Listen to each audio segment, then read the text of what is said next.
시니어 도전기. 대박은 없어도 인생은 있다. 64. 숫자로만 부르면 별일 아닐 수도 있습니다. 그런데 명함에서 내 이름이 사라지는 순간부터 이야기가 달라지더군요. 내가 사라진 건 아닌데도 세상은 아주 자연스럽게 나를 없는 사람처럼 대하기 시작했습니다. 출근하지 않는 아침은 생각보다 길었습니다. 시계는 늘 하던 대로 앞으로만 가는데 내 발걸음은 어디에도 붙지 않았습니다. 아침이면 습관처럼 옷장을 엽니다. 그리고 넥타이를 찾습니다. 손끝에 감기는 천의 감촉이 아직 너는 일하는 사람이야 이렇게 속삭이는 것 같아서요. 그런데 그날은 넥타이를 집어들었다가 잠깐 멈췄습니다. 그리고 다시 내려놓았습니다. 옷장안 정장들이 줄지어 매달려 있었습니다. 그 자락들이 함께 숨을 참는 것처럼 보였습니다. 내가 다시 꺼내 입을 날이 오긴 올까? 그 생각이 스치자 마음이 단단해지더군요. 현관 거울 앞에 섰다가 억지로 웃어보려다 멈춥니다. 웃음은 이유가 있어야 나오는데 그날 내 하루엔 그 이유가 잘 보이지 않았습니다. TV 소리만 커지는 거실, 식탁 위 반찬은 늘 비슷한데 밥맛만 달라졌습니다. 아내 영희가 리모컨을 누르며 말합니다.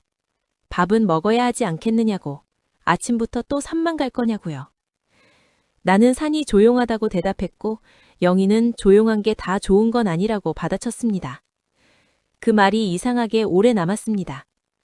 조용하면 마음이 편할 줄 알았는데 조용하니까 오히려 머릿속이 더 시끄러워지더군요. 물 한 잔을 마셔도 목이 개운하지 않았습니다. 그때는 이유를 몰랐습니다. 나중에야 알았습니다. 입안에 남는 건 물맛이 아니라 자존심이 마르는 소리였다는 걸요. 딸은 주말에 손주를 데리고 온다고 했습니다. 그 말만 믿고 괜히 반찬도 더 하고 과일도 사뒀습니다. 그런데 토요일 아침 메시지만 하나 남았습니다. 미안하다는 말, 이번 주도 못 간다는 말, 아이가 감기 기운이 있다는 말. 아들은 전화를 걸어두고는 늘 바빴습니다. 회의 들어간다, 나중에 하자. 그 말이 반복될수록 나는 점점 더 미뤄지는 사람이 되어갔습니다. 그날은 처음으로 집 안에서 내 자리를 못 찾았습니다. 소파에 앉아도 식탁에 앉아도 마치 남의 집에 잠깐 들른 사람처럼 어색했습니다. 가족이 있는데도 내가 끼어들 자리가 없다는 기분. 그 기분이 사람을 얼마나 초라하게 만드는지 그때 처음 제대로 알았습니다. 오후가 되자 영희가 조심스럽게 말을 꺼냈습니다. 하루 종일 집에 있으면 자기도 숨이 막힌다고요. 나는 그 말을 듣는 순간 나가라는 뜻으로만 들렸습니다. 그래서 목소리가 저절로 낮아지더군요. 나보고 나가라는 거냐고. 영희는 고개를 저었습니다. 나가라는 게 아니라 살아보자는 거라고. 산만 다니면 사람이 더 말라간다고요. 이상하게도 살아보자는 말이 위로가 아니라 경고처럼 들렸습니다.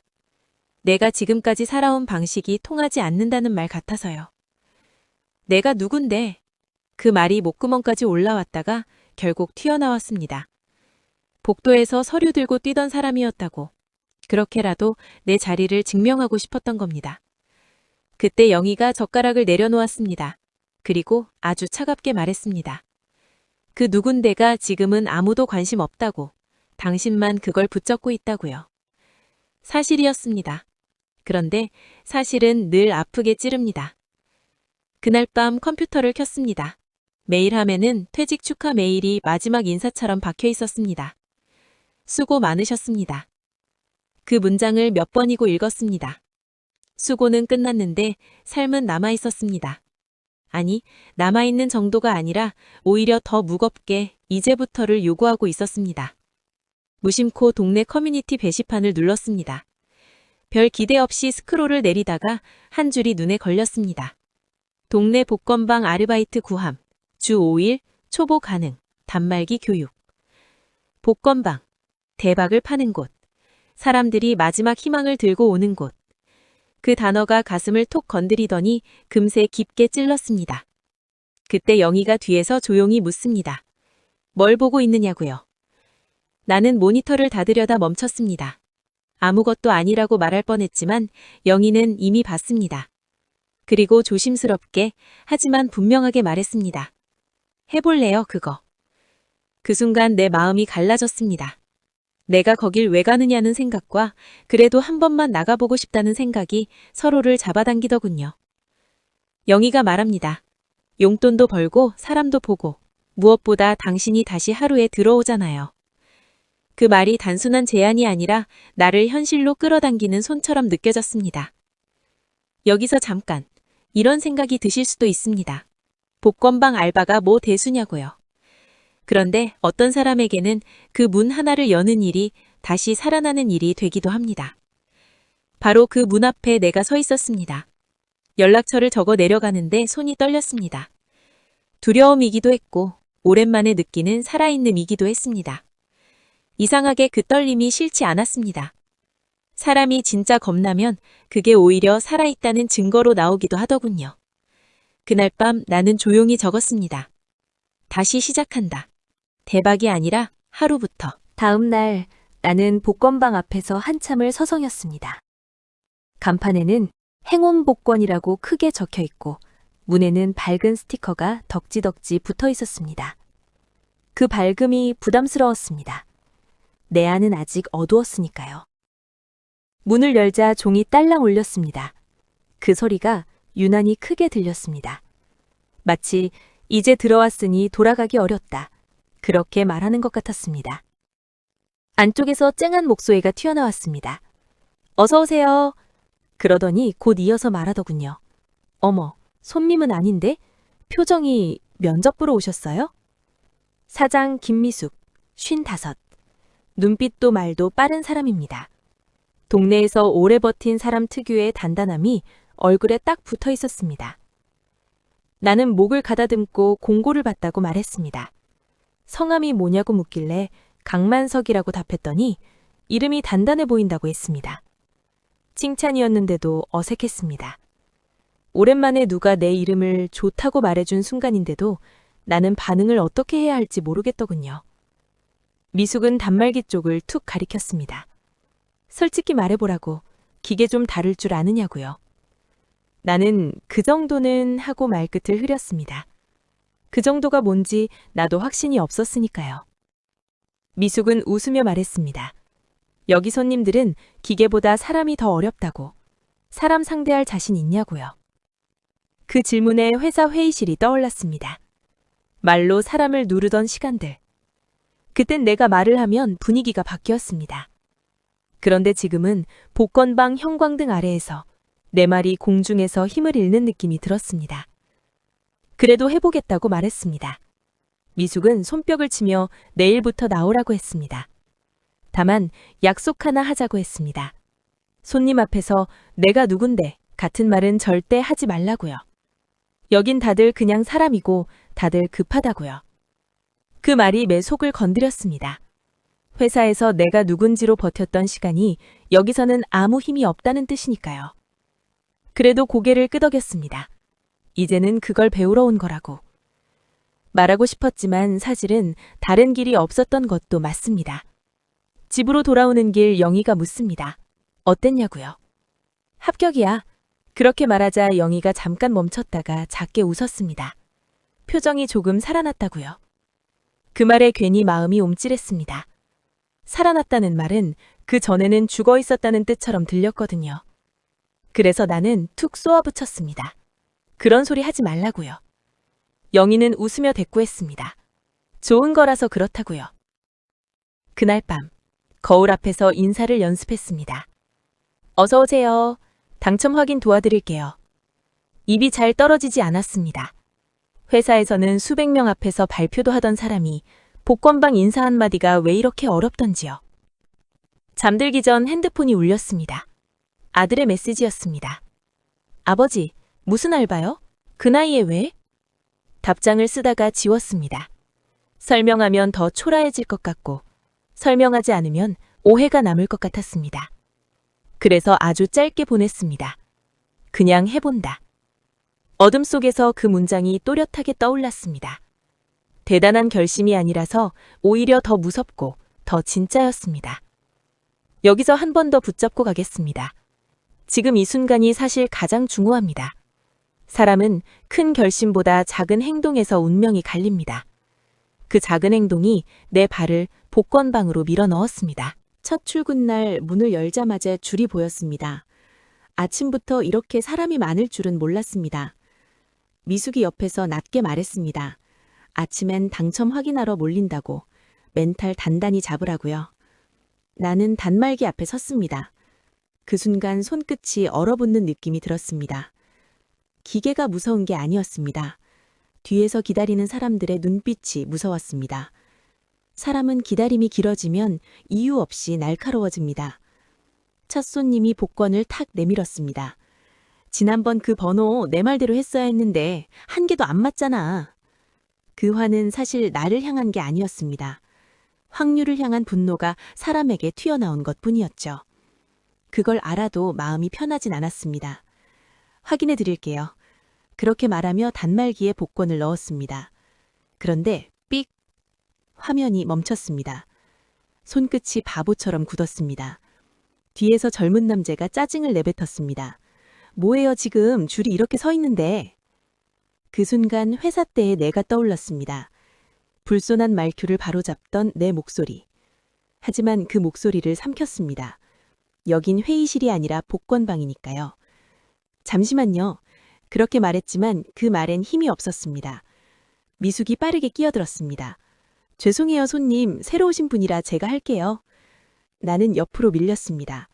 얼굴이 화끈거렸습니다. 밀렸다는 감각은 생각보다 잔인했습니다.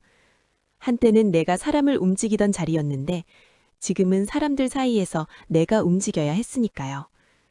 점심 무렵 더 큰 일이 터졌습니다.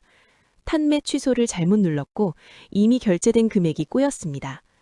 화면에 경고가 떴습니다. 정산 불일치. 미숙의 표정이 굳었습니다. 정산은 돈이야, 돈이라고. 그 말을 듣는 순간 나는 뼛속까지 얼어붙었습니다. 돈이 문제가 아니었습니다. 내 실수가 곧 내 가치가 되는 현실이 무서웠습니다. 중년 여성이 다가와 소리쳤습니다. 내가 방금 산 건데 왜 취소야? 내 번호 날아가면 당신 책임질 거야. 머리가 하얘졌습니다.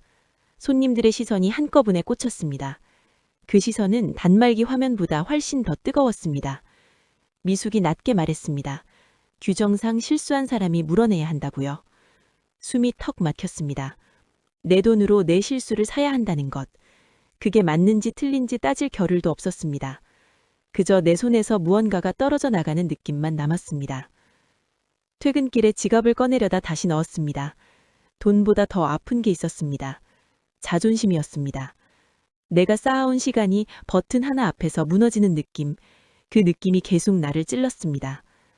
집에 들어오니 영희가 묻습니다. 첫날 어땠냐고요? 나는 한참 망설이다가 말했습니다. 내가 왜 이런 데서? 영희는 조용히 대답했습니다. 그 왜가 시작이라고요. 다들 왜에서 시작한다고요. 그날 밤 사표를 쓸까 말까 고민했습니다. 그때 아들에게 전화가 왔습니다. 진짜 해요? 창피하지 않아요? 그 말이 이상하게 내 속을 뒤집었습니다. 창피라는 단어 하나가 내 인생 전체를 누가 평가하는 것처럼 들렸습니다. 그래서 목소리가 딱딱해졌습니다. 내 인생이 왜 네 체면이냐? 아들이 잠깐 말을 잃었습니다. 걱정돼서 그런 거라고 했습니다. 나는 차갑게 잘랐습니다. 걱정은 네 삶이나 해. 전화를 끊고 나서 손이 떨렸습니다. 분노인지 슬픔인지 나도 몰랐습니다. 그런데 그 떨림 속에서 또 하나의 결심이 올라왔습니다. 여기서 도망가면 나는 진짜 끝이다. 여기서 중요한 장면이 하나 더 있습니다. 이건 그냥 좌절이 아닙니다. 사람이 무너질 때 어떤 사람은 그대로 주저앉고 어떤 사람은 그 자리에서 방향을 바꿉니다. 나는 그 갈림길 앞에 서 있었습니다. 둘째 주, 복권방에 다른 알바가 들어왔습니다. 29, 박지훈. 말투는 가볍고 손은 빠릅니다. 단말기 버튼 누르는 속도만 보면 내 손은 멈춘 것처럼 느껴질 정도였습니다. 지훈은 웃으며 말했습니다. 단축키 쓰면 완전 빨라진다고요. 나는 그 말이 고마우면서도 동실의 마음에 걸렸습니다. 내가 느리다는 사실이 너무 쉽게 드러나는 순간이었으니까요. 나는 고객 응대는 그렇게 툭툭 하면 안 된다고 말했습니다. 지훈은 어깨를 으쓱했습니다. 여긴 빨리 처리해 주는 게 친절이라고요. 감정 케어는 글쎄요, 라고 말하더군요. 틀린 말은 아니었습니다. 그래도 참다 못해 한마디 했습니다. 기본이 부족하다고요. 지훈의 눈빛이 변했습니다. 아저씨, 여기선 대기업 룰 안 통하거든요? 대기업 룰. 그 말이 내 속을 긁었습니다. 내가 평생 붙들고 살았던 세계가 젊은 아이의 한 문장으로 쓸모없는 것이 되는 순간. 그 순간만큼 사람을 작아지게 하는 것도 참 드물더군요. 그날 오후 내가 손님에게 정중히 설명하고 있는데 지훈이 뒤에서 끼어들었습니다. 확률이 그렇다며 그냥 자동이 편하다고요. 손님은 고개를 끄덕이며 자동을 선택했습니다. 나는 말이 멈췄습니다. 내 말이 무의미해진 느낌. 설명한 시간이 허공으로 흩어지는 느낌이었습니다. 미숙이 조용히 말했습니다. 여기선 설득보다 선택을 빨리 도와주는 게 중요할 때도 있다고요. 정답처럼 들리면서도 내 존재를 지우는 말처럼 들려 가슴이 답답해졌습니다. 집으로 돌아와 혼잣말이 튀어나왔습니다. 내가 잘못 살았나? 내 입에서 그 말이 나올 줄은 몰랐습니다. 나는 늘 맞게 살았다고 믿던 사람이었으니까요. 며칠 뒤 더 큰 충돌이 찾아왔습니다. 대학 동기가 손님으로 들어왔습니다. 양복에 구두, 여전히 번듯한 얼굴.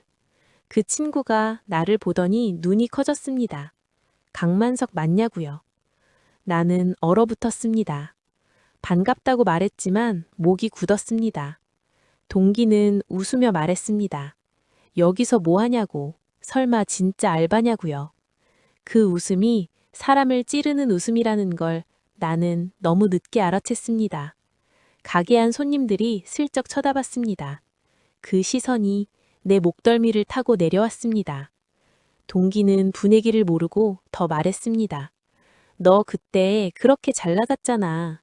어쩌다 여기까지 왔냐고요. 여기까지. 그 두 글자가 귀 안에서 크게 울렸습니다. 마치 내가 추락이라도 한 사람인 듯. 그 말은 결국 너 내려왔네. 그 선언이었습니다. 그날 밤 술을 마셨습니다. 영희가 말렸습니다. 더 상처만 남는다고요. 나는 씁쓸하게 웃었습니다. 상처는 이미 났다고요. 영희는 덮고 낫게 해야 한다고 했습니다. 맞는 말입니다. 그런데 나는 알고 있었습니다. 이 상처는 덮는다고 낫지 않습니다. 내가 다시 쓸모 있어지는 순간이 와야 낫습니다. 지금 여기서 시청자님도 궁금하실 겁니다. 이 사람 복권방에서 정말 다시 쓸모를 찾을 수 있을까? 가능합니다. 다만 그 과정이 멋있게 오지는 않습니다. 대부분은 더 초라하고 더 현실적으로 오죠. 그리고 그 다음 화가 바로 그 현실입니다. 복권방에서 제일 무서운 건 확률도 아니고 사람도 아닙니다. 정산입니다. 숫자 몇 개가 맞지 않으면 하루가 무너집니다.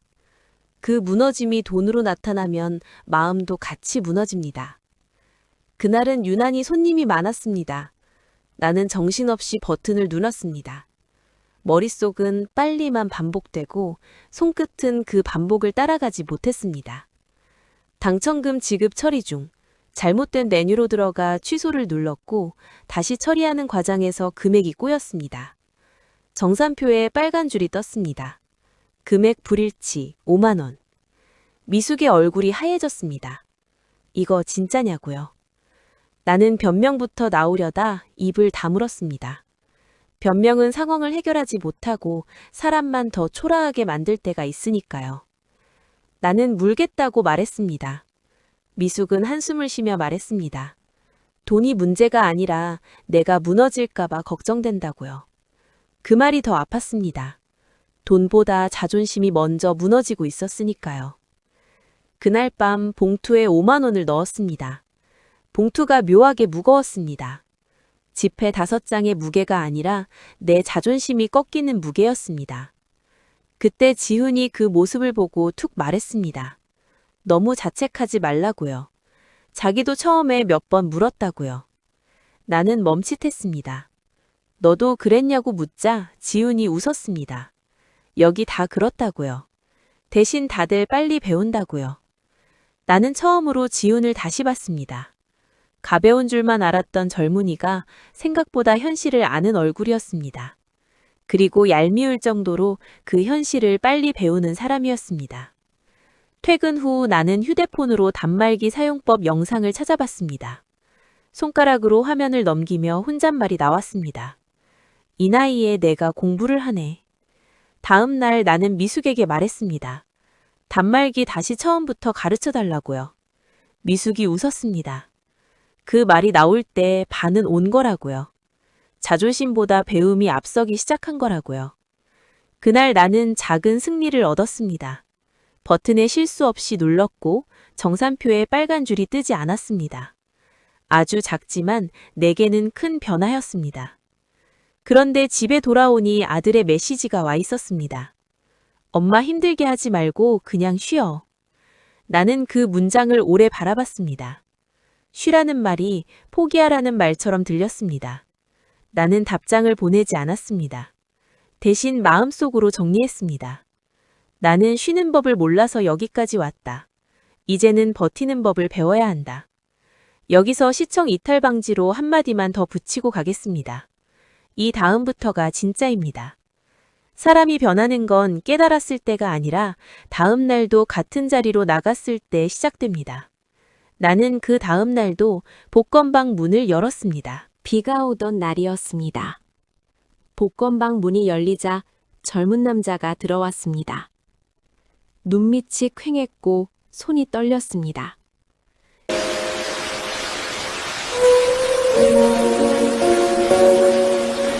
그 떨림은 추위 때문이 아니라 마음이 벼랑 끝에 서 있을 때 나오는 떨림이었습니다. 그 남자는 웃지도 않고 묻습니다. 여기 고액 당첨 나온 적 있냐고요? 미숙은 능청스럽게 말했습니다. 고액은 하늘이 주는 거고 우리는 종이만 판다고요. 그런데 남자는 그 농담을 받지 않았습니다. 오늘이 마지막이라고 말했습니다. 전 재산을 다 걸 거라고요. 아니면 끝이라고요. 그 순간 가게 안 공기가 달라졌습니다. 지훈은 가볍게 넘기려다 멈칫했고 미숙도 표정이 굳었습니다. 그리고 나는 그 눈빛을 놓치지 않았습니다. 그건 도와달라는 눈빛이었습니다. 나는 조용히 의자를 내줬습니다. 앉으라고요. 물부터 마시라고요. 남자는 물을 들이키며 말했습니다. 해고당했다고요. 집에는 말도 못했다고요. 그 말을 듣는 순간 내 퇴직날이 떠올랐습니다. 다만 나는 정리된 상실이었고 이 남자는 무너지는 상실이었습니다. 나는 쉽게 말하지 않았습니다. 대신 천천히 물었습니다. 누구에게 보여주려고 그렇게 끝을 만들려고 하냐고요. 남자가 울컥했습니다. 자기 자신에게 보여주려고 한다고요. 그 말이 가슴을 찔렀습니다.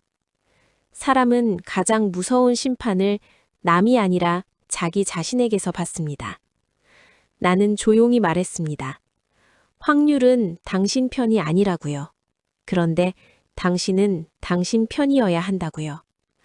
남자는 울음을 삼켰습니다. 그럼 뭘 해야 하냐고 묻습니다. 나는 잠깐 생각했습니다.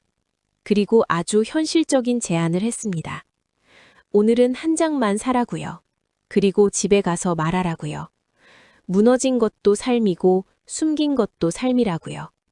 살아있는 사람은 다음을 만들 수 있다고요. 미숙이 조용히 계산을 도왔습니다.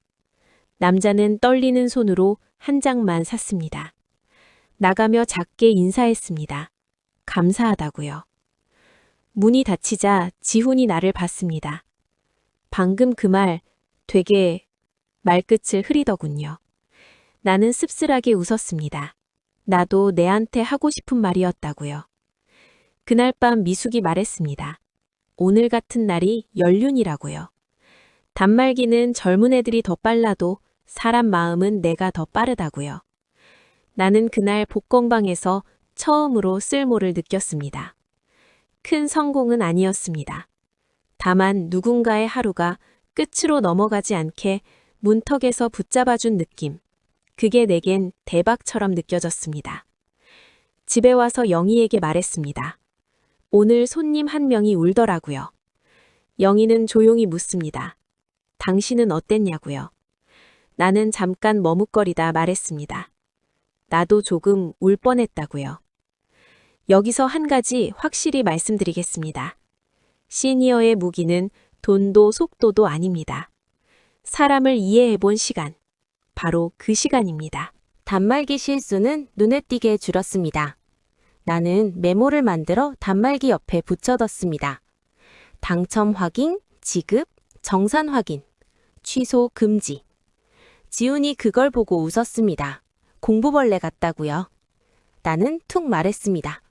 너도 늙어보라고요. 메모가 생명이라고요. 지훈이 웃으며 인정한다고 했습니다. 그 웃음이 이상하게 기분 나쁘지 않았습니다. 예전 같았으면 건방지다로 들렸을 텐데 지금은 같이 산다로 들렸습니다. 어느 날 행패 부리던 노인이 또 들어왔습니다. 지난번 네가 추천한 번호 다 틀렸다고요. 사람들이 힐끔 받습니다. 예전에 나는 얼었을 겁니다. 그런데 그날의 나는 한 박자 쉬었습니다. 나는 조용히 말했습니다. 번호는 내가 추천한 게 아니라고요. 어르신이 고르신 거라고요. 노인이 발끈하려다 멈칫겠습니다. 나는 거기서 한 문장을 더 얹었습니다. 맞았으면 좋았겠다고요. 나도 그렇다고요. 그런데 화는 확률에게 내시고 사람에게 내시면 어르신만 더 힘들어진다고요. 그 말이 묘하게 설득력이 있었나 봅니다. 내 목소리에는 쌓인 시간이 묻어 있었으니까요. 노인의 어깨가 조금 내려앉았습니다.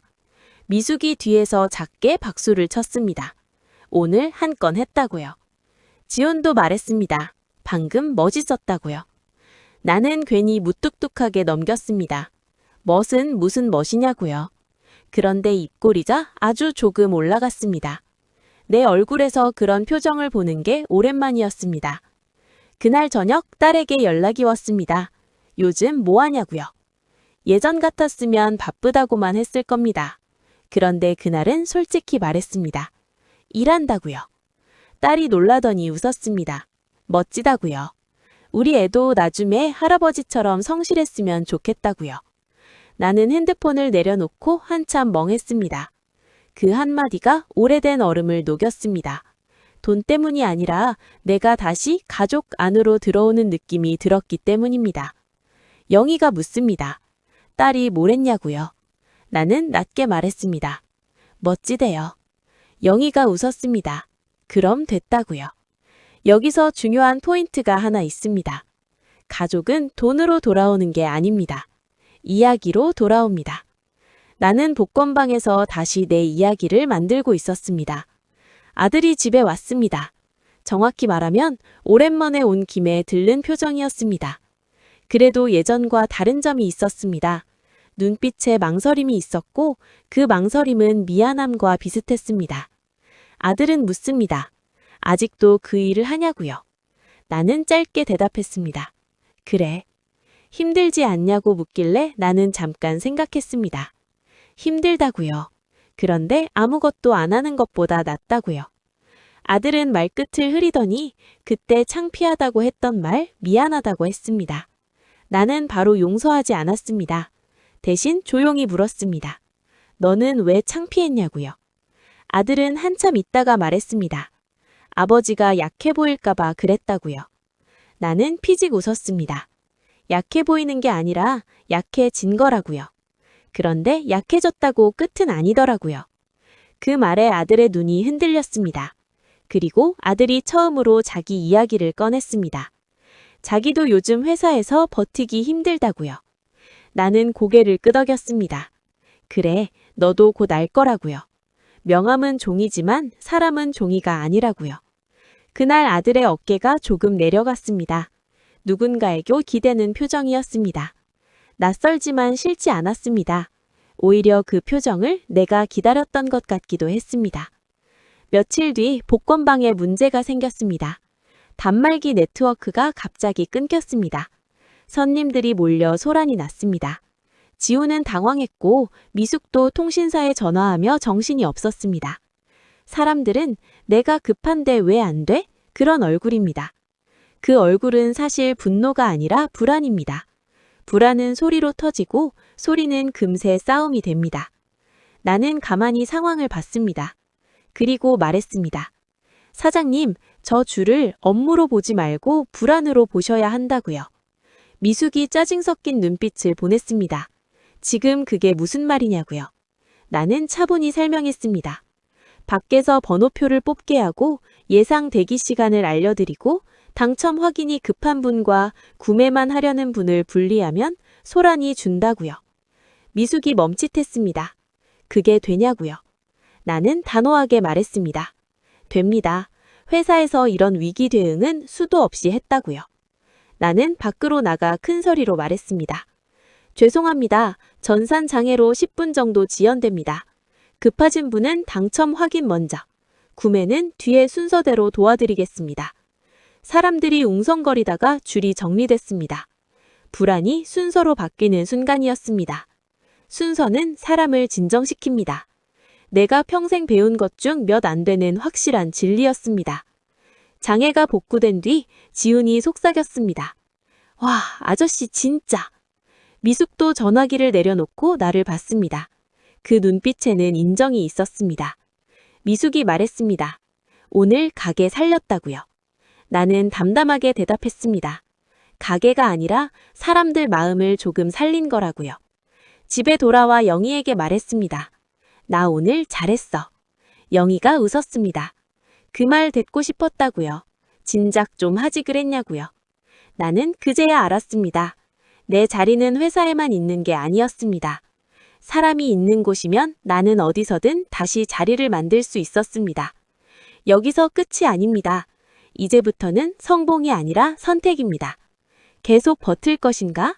아니면 더 나아갈 것인가? 어느 날 미숙이 내게 제안을 했습니다. 점포 하나 더 내는 걸 고민 중인데 같이 해보지 않겠냐고요. 나는 놀랐습니다. 내가요? 미숙은 고개를 끄덕였습니다. 돈 벌자는 게 아니라 믿을 만한 사람이 필요하다고요. 예전의 나라면 그 말에 가슴이 뛰었을 겁니다. 성공, 확장, 새로운 도전. 그 단어들만 들어도 몸이 먼저 반응하던 사람이었으니까요. 그런데 이상하게 그날은 흥분보다 조용한 생각이 먼저 올라왔습니다. 성공은 잡으려고 하면 도망가고 살아있음은 매일 손에 남는다는 걸 나는 이미 배웠으니까요. 그날 예전에 전 세산을 걸겠다던 젊은 남자가 다시 왔습니다. 이번엔 얼굴이 조금 밝았습니다. 그날 한 장만 샀던 거 기억하냐고요. 그리고 집에 말했더니 엄청 혼났다고요. 그런데 끝은 아니더라고요. 지금은 다시 일 구하고 있다고요.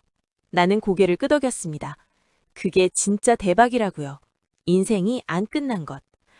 집에 돌아오니 영희가 말했습니다. 요즘 내 얼굴이 달라졌다고요. 예전엔 집에 있어도 마음은 회사에 있었는데 지금은 여기 있다고요. 나는 젓가락을 내려놓고 잠깐 생각했습니다. 그리고 말했습니다. 나 대박은 못 내도 살아는 있더라. 영희가 웃었습니다. 그게 제일 중요하다고요. 여기서 시청자님께 한 가지 묻고 싶습니다. 혹시 여러분도 어느 순간부터 살아는 있는데 살고 있지는 않은 느낌을 겪고 계신가요? 만약 그렇다면 이 이야기는 아직 끝나지 않습니다. 마지막 화가 가장 중요합니다. 복권방 문이 열리고 닫히는 소리. 딸랑, 딸랑. 그 소리가 이제는 내게 하루의 종처럼 들립니다. 아침에 그 종이 울리면 나는 오늘도 사람들 속으로 들어갑니다. 나는 어느새 자연스럽게 인사를 합니다. 어서 오세요. 오늘은 어떤 마음으로 오셨어요? 손님들은 웃기도 하고 울상도 짓습니다. 각자 사연을 들고 옵니다. 복권 종이보다 마음이 더 무거운 사람들. 사람은 종이 한 장을 사러 오면서도 사실은 버틸 말 한마디를 사러 오기도 합니다. 미숙이 옆에서 말합니다. 여기 오는 손님들 복권보다 말 한마디가 더 필요하다고요. 나는 고개를 끄덕입니다. 맞다고요. 나도 그랬다고요. 아들이 다시 옵니다. 이번엔 술 한 병을 들고요. 아들이 말합니다. 아버지, 저도 제 복권방이 필요했던 것 같아요. 도망칠 곳 말고 다시 설 곳이요. 그 말을 듣는 순간 나는 알았습니다. 아들이 처음으로 자기 자리를 찾기 시작했다는 걸요. 나는 웃으며 말합니다. 그럼 시작하라고요. 명함이 아니라 너 자신으로요. 며칠 뒤 복권방 앞에서 잠깐 하늘을 봅니다.